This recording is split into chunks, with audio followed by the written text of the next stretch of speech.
तो वोटर अधिकार यात्रा से बिहार में तूफान खड़ा करने वाले राहुल गांधी ने गुरुवार को एक बार फिर एटमी धमाका किया और कहा कि हाइड्रोजन बम अभी बाकी है। राहुल गांधी ने वोट चोरी के सबूतों को विस्तार देते हुए दावा किया कि जैसे महादेवपुरा में चुनाव आयोग ने 1 लाख से ज्यादा वोट बढ़ाकर चुनावों की चोरी की, वैसे ही अलंत में 6000 से ज्यादा वोट घटाकर यहां वोट चोरी हुई है।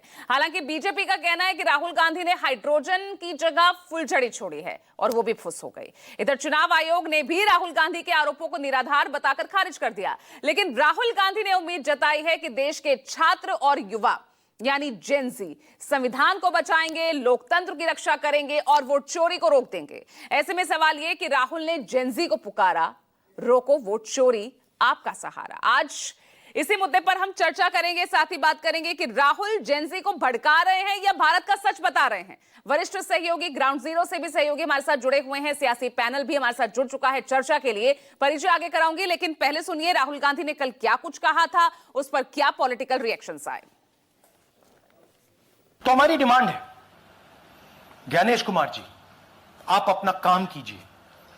आपने ओथ लिया है, आप हिंदुस्तान के चीफ इलेक्शन कमिश्नर हैं। आपसे कर्नाटक की सीआईडी सबूत मांग रही है। आप कर्नाटक की सीआईडी को यह सबूत 1 सप्ताह के अंदर दे दीजिए, नहीं तो पूरा हिंदुस्तान के सारे युवा इस बात को एक्सेप्ट करेंगे कि आप हिंदुस्तान के संविधान की हत्या में शामिल हो, हिंदुस्तान के संविधान की रक्षा नहीं कर रहे हो और वोट चोरों की आप मदद कर रहे हो। लेकिन अगर निष्पक्षता के साथ भारत का इलेक्शन कमीशन काम कर रहा है तो बार बार राहुल गांधी जी का प्रयास है कि लोकतंत्र पर प्रहार किया जाए, भारत के लोकतंत्र को कमजोर किया जाए, जनता को गुमराह किया जाए और जिस तरह से बांग्लादेश नेपाल में स्थिति बनती है वैसे झूठ बोल बोल के वहां पर स्थिति पैदा कर दो देश में। मैं वोट चोरी शब्द इस्तेमाल किए जाने के पक्षधर नहीं। इसी वोट चोरी के तहत ममता दीदी जीती हैं, इसी वोट चोरी के तहत केरला में सरकार बनी है, हिमाचल प्रदेश में सरकार बनी है, इसी चोरी के तहत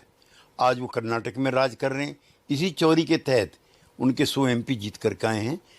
जो अनियमितताएं उनको दिखती हैं, मैं चाहता हूँ चुनाव आयोग को और पारदर्शिता के साथ उनके सवालों के जवाब देने चाहिए, लेकिन संवैधानिक संस्था पर इस स्तर पर जाकर के आरोप नहीं लगाने। हमारी सरकार बनेगी तो ऐसा कोई नौजवान नवयुवती ना हो जिसको हम नौकरी और रोजगार ना देंगे। जिसके पास भी डिग्री है उसको बिहार में काम मिलेगा।